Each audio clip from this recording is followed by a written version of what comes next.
کہ حضور کے ایک صحابی حضرت ربیعہ بن قعب رضی اللہ، اب حضور نے ان کی ڈیوٹی نہیں لگائی تھی، بعض ایسے عقیدت مند لوگ ہوتے ہیں کہ ان کی ڈیوٹی تو نہیں ہوتی لیکن از خود اپنے ذمے وہ کام لے لیتے ہیں۔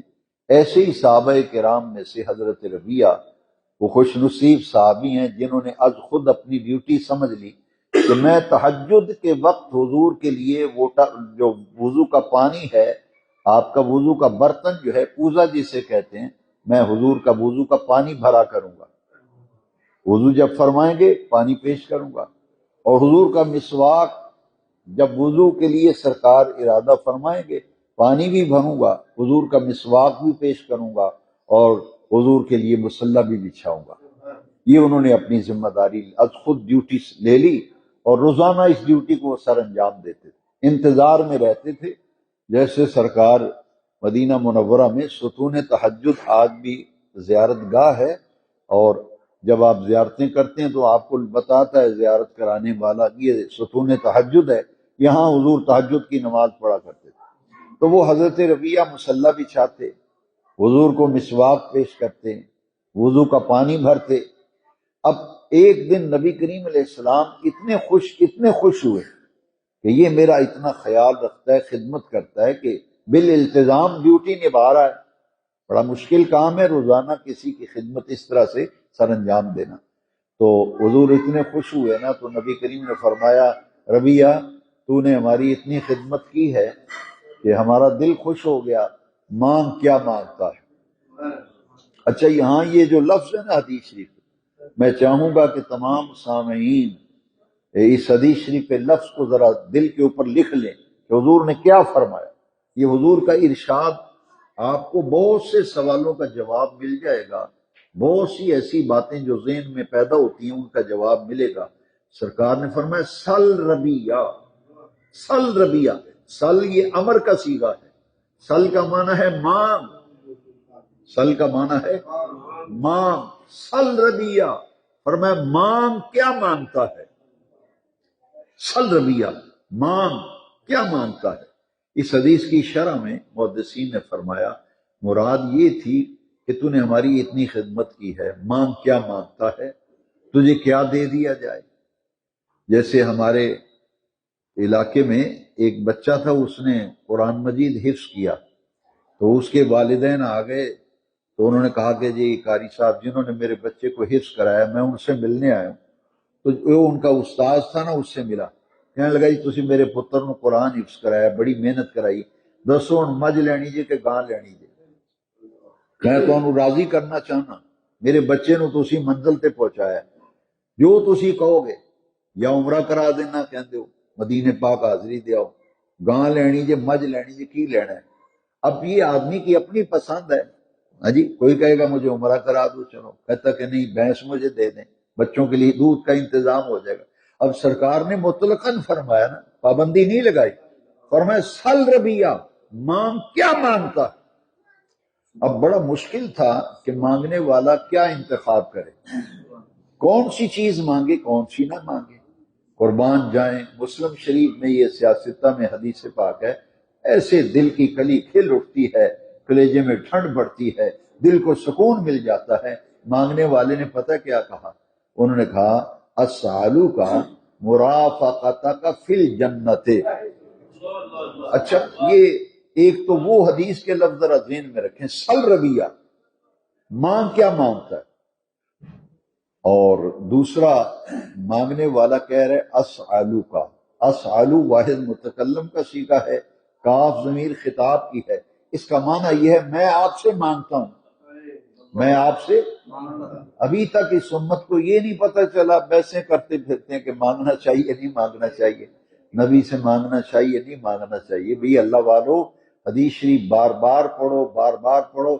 فرمایا صحابی رسول کیا عرض کرتے ہیں، اسالو کا، حضور میں آپ سے مانگتا ہوں، میں آپ کے در کا سوالی ہوں، منگتا ہوں، بھکاری ہوں۔ اسالو کا کیا مانگا، مرافقتک، جنت میں آپ کا ساتھ مجھے مل جائے، جنت میں آپ کا پڑوس مل جائے۔ اسالو کا مرافقتک فی الجنہ، جنت میں جس جگہ پہ جس مقام پہ آپ تشریف فرما ہو مجھے آپ کے پڑوس میں جگہ مل جائے، جہاں جنت میں آپ جلوہ گر ہوں وہاں مجھے جگہ مل جائے۔ اسألک مرافقتک فی الجنت، یہ لفظی معنی ہے، مرادی معنی یہ ہے کہ جس طرح یہاں لوٹے بھی بھرتا ہوں، مسواک پیش کرتا ہوں، مصلے بچھاتا ہوں، جنت میں اللہ نے کسی نہ کسی کو تو آپ کا خادم بنانا ہی ہے جی، کسی نہ کسی کے ذمہ آپ کی خدمت ہوگی نا۔ اور حضور میں بس اتنا چاہتا ہوں جیسے یہاں خدمت گار ہوں، جیسے یہاں خدمت کرتا ہوں، جنت میں جہاں آپ جلوہ گر ہوں گے آپ کی خدمت اللہ تعالیٰ میرے سپرد کر دے، مجھے آپ اپنی خدمت اور غلامی میں قبول فرما لیں، جنت میں مجھے خدمت میرے سپرد ہو جائے۔ اب دیکھیے یہاں بڑا باریک نقطہ ہے کہ حضور نے جواب میں کیا فرمایا، حضور نے جواب میں کیا فرمایا؟ سرکار، یہ مسلم شریف کی حدیث کے میں لفظ پڑھ رہا ہوں، سرکار نے فرمایا او غیر ذالکا، او غیر ذالکا، جنت میں نوکری تیرے نام الاٹ کر دی، تجھے نوکری مل گئی، خدمت تیرے سپرد ہو گئی، او غیر ذالکا، اس کے علاوہ بھی کچھ مانگنا ہے تو مانگ لے۔ یہ صحیح مسلم شریف میں حدیث پاک ہے، او غیر ذالکا، کوئی اور مانگنا ہے تو وہ بھی مانگ لینا، لیکن مانگنے والوں پہ قربان جائیں۔ تو یہ آج کسی کی خدمت کرے نا تو وہ کہتا ہے جی 500 کا نوٹ اور دے دو، اضافہ کر دو، لیکن قربان جائیں۔ صحابی نے جو بات کی نا وہ دلوں پہ لکھنے والی ہے۔ صحابی نے کہا ہوا ذاکا یا رسول اللہ، ہوا ذاکا یا رسول اللہ کا معنی یہ ہے کہ حضور اگر آپ مل گئے اور آپ کی نوکری چاکری مل گئی تو پیچھے رہ کیا گیا ہے مانگنے والا؟ ہوا ذاکا یا رسول اللہ، وہی جب آپ کی نوکری غلامی مل گئی پیچھے رہ کیا گیا مانگنے والا؟ ہوا ذاکا یا رسول اللہ۔ اچھا آج ہم بڑے فخر سے کہتے ہیں ہم عاشق رسول ہیں، نماز پڑھتے نہیں، ہم مسجد کے رخ نہیں کرتے، دعوے کرتے ہیں بڑے لمبے چوڑے، نعرے بھی بہت زیادہ لگاتے ہیں، لیکن اس حدیث کے آخری لفظ بڑے پیارے ہیں۔ میں اپنا دینی تبلیغی فرض سمجھتے ہوئے اصلاح کے لیے کہتا ہوں کہ اگر نماز نہیں ہے تو کچھ نہیں ہے یار، نماز ہم پڑھے نا تو ہم کہتے ہیں جی بڑے عاشق رسول ہیں، مسجد میں حاضری نہ دیں عاشق رسول ہیں۔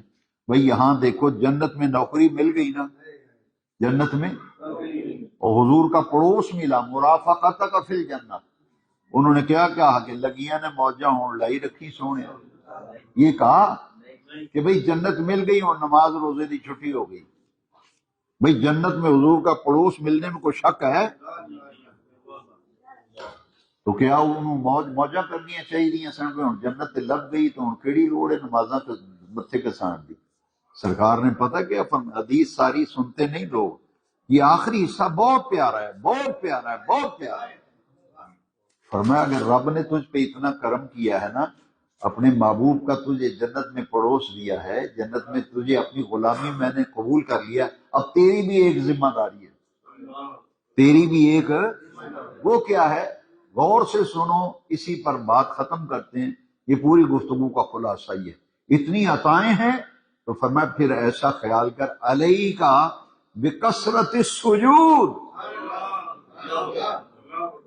علیک بکثرت السجود، فرمایا اب کثرت سے اپنے رب کو سجدے کیا کر، یعنی میں نے تجھے اپنے قریب کیا ہے، میں نے تجھے اپنے جنت میں ساتھ دیا، تو بھی کوئی ہمت کرنا قریب آنے کی، تو بھی قریب اپنے آپ کو اس قابل بنا، میں نے تجھے جو مقام دیا ہے، جو مرتبہ ملا ہے، تو بھی اپنے آپ کو اس قابل بنا اور اپنے آپ کو اس مقام پہ لیا۔ وہ مقام کیسے ملے گا؟ فرمایا علیک بکثرت السجود، علیک بکثرت السجود، اپنے رب کو کثرت سے سجدے کیا کر، یعنی پہلے سے زیادہ عبادت گزار بن جا، پہلے سے زیادہ عبادت گزار بن جا، پہلے 5 نمازیں پڑھتا تو 6 پڑھ، 6 پڑھتا تھا تو 7 پڑھ، 7 پڑھتا تھا تو 8 پڑھ۔ جی یہ آپ نے علماء سے سنا ہے کہ ہمارے اوپر 5 نمازیں فرض ہیں، کتنی؟ اور نبی کریم علیہ السلام پر 6 نمازیں فرض تھیں، حضور پر 6 نماز، تہجد کی نماز حضور پہ فرض تھی، وَمِنَ اللَّيْلِ فَتَہجد بِهِ نَافِلَةً لَكَ عَسَىٰ أَن يَبْعَثَكَ رَبُّكَ مَقَامًا مَحْمُودًا۔ پہلے فرض تھی حضور پر، بعد میں اللہ کریم نے اس نماز کو حضور کے لیے بھی نفل کے درجے میں کر دیا۔ اللہ کریم نے فرمایا محبوب آپ کی مصروفیات ہیں، دن بھر غلاموں کے جرمٹ میں آپ رہتے ہیں، راتوں کو جاگتے رہتے ہیں، آپ کے پاؤں مبارک متورم ہو جاتے ہیں، اس لیے محبوب ہم آپ پہ تخفیف کرتے ہیں۔ آخر میں نبی کریم علیہ السلام کے لیے بھی اس نماز کو نفل کر دیا گیا، لیکن پہلے تو 6 نمازیں فرض ہیں۔ لہذا اگر دیکھیے نا اللہ کا کتنا، جس بندے کو اللہ کرم کرے نوازے تو اس کو چاہیے بھئی 5 وقت کی نماز تو پڑھو نا یار، اس کے بغیر تو گزارا ہی نہیں۔ 5 وقت کی نماز کے بغیر مسلمان کیسا جو نماز نہ پڑھے، ہے جی، کیسا مسلمان ہے جو مسلمان کی شان، مسلمان کی پہچان 5 وقت کی نماز ہے۔ اب جو 5 وقت کی نماز پڑھے، جیسے جیسے رب کا کرم ہوتا جائے جھکتا جائے، جیسے جیسے کرم ہو، جو درخت جو ہے جس پہ پھل نہیں ہوتا نا تو درخت اکڑا ہوا نظر آتا ہے، جیسے ہی اس پہ پھل لگتا ہے تو ٹہنیاں جھکنا شروع ہو جاتی ہیں، پھل لگے تو ٹہنیاں۔ تو اللہ کریم جب کسی کو پھل دیتا ہے، میوہ دیتا ہے، وہ کیا ہے؟ اپنی نعمت عطا کر، عزت دیتا ہے، آبرو دیتا ہے، مال دیتا ہے۔ 3 چیزیں تو بنیادی ضرورت ہے ہر آدمی، چوتھی ضرورت ہی کوئی نہیں۔ ہاں جی، یہ حدیث شریف ہے، حضرت عثمان غنی رضی اللہ عنہ راوی ہے اس حدیث کے۔ حضور فرمایا ہر آدمی کا صرف 3 چیزوں پر حق ہے، 3 چیزوں کا حق ہے، چوتھی چیز ہی کوئی نہیں۔ وہ 3 چیزیں کیا ہیں؟ فرمایا رہنے کے لیے مکان، رہنے کے لیے ایمان سے بتاؤ جو لوگ کرائے پہ کبھی اس مکان میں کبھی اس مکان میں سامان اٹھا کے خجل خوار ہوتے پھرتے ہیں، کسی کو مکان جھونپڑی مل جائے اپنا سر چھپانے کے لیے، اس سے بڑی کوئی عطا ہے؟ وہ گھر بیٹھے بادشاہ جس کا اپنا مکان ہے۔ فرمایا ایک رہنے کے لیے مکان، دوسرا تن ڈھانپنے کے لیے لباس، تن ڈھانپنے کے لیے کپڑا، رہنے کے لیے مکان، چوتھا زندگی کی بقا کے لیے خورد و نوش، کھانا پینا روٹی، یہ خورد و نوش۔ اسی لیے کاروبار کرتے ہو، اسی لیے ملازمت کرتے ہو کہ خرچہ پانی چلے۔ یہ 3 چیزیں ہیں بنیادی۔ تو جس کو اللہ تعالی مکان اچھا دے دے، مکان رہنے کے لیے اچھی رہائش مل جائے تو یہ اللہ کا بہت بڑا کرم۔ کھانے کے لیے اللہ کے طرح طرح کی نعمتیں مل جائیں، اللہ کی بہت بڑی عطا۔ پہننے کے لیے اچھا لباس مل جائے، اللہ کی عطا ہے۔ تو جب یہ عطائیں رب کی اتنی ہیں کہ رہنے کے لیے مکان بھی اچھا ہے، کھانے کے لیے نعمتیں بھی ہیں، تن ڈھانپنے کے لیے اچھا لباس بھی ہے، تو ہمیں کثرت سے اپنے رب کی طرف رغبت کرنی چاہیے، اتنا ہی جھکنا چاہیے جتنا جتنا میوہ اور پھل اللہ کی بارگاہ سے ملتا جائے۔ جیسے پھلدار درخت کی شاخیں جھکتی ہیں، اسی طرح بندہ مومن کو بھی اپنے رب کے سامنے جھکنا چاہیے، اور جیسے جیسے عطائیں ہوتی جائیں اسی طرح جھکتا چلا جائے۔